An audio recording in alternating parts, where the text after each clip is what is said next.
Nervous, very nervous. That was 31 years ago. I was hoping just for a friend, just for someone to be there for me.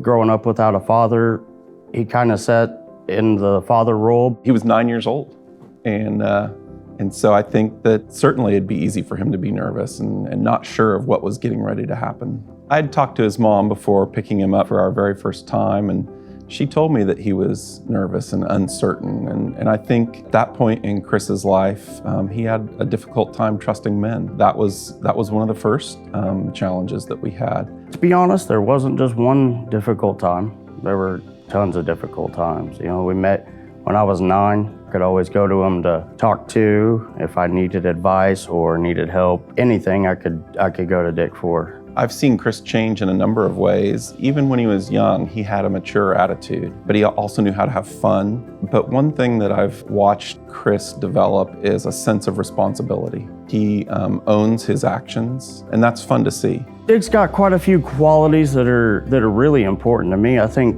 probably the biggest one is his attention to family, people around him that he cares about, showing love and affection for everybody, and making sure that his loved ones are taken care of. I am a loved one. We've been in each other's wedding. I've held his kids. He's held my kids.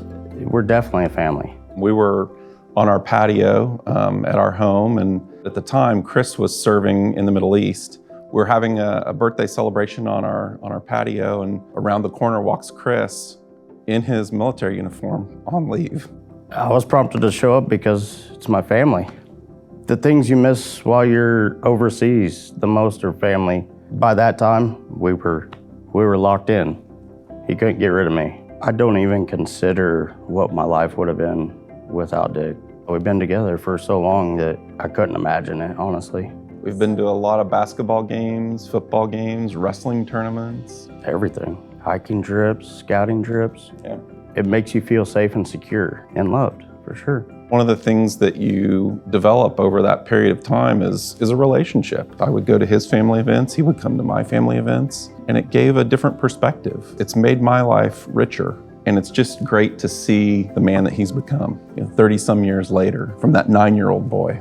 I cannot imagine a more important investment than investing time in someone else's life. And you might not see the changes immediately, and you might get frustrated when you hope you're having a positive impact, but it truly does pay off.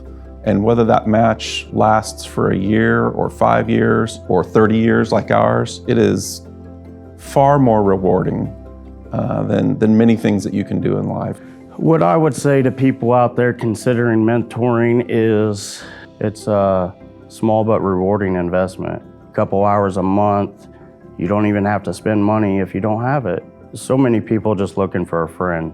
You've been through this with me for 30 years. You are like a brother, but you really are family, and I think you mentioned that earlier. That's incredibly important to me, and I'm glad that you've been a part of my life, and I'm glad that you were there for all of that. We're family. We have each other's families as family.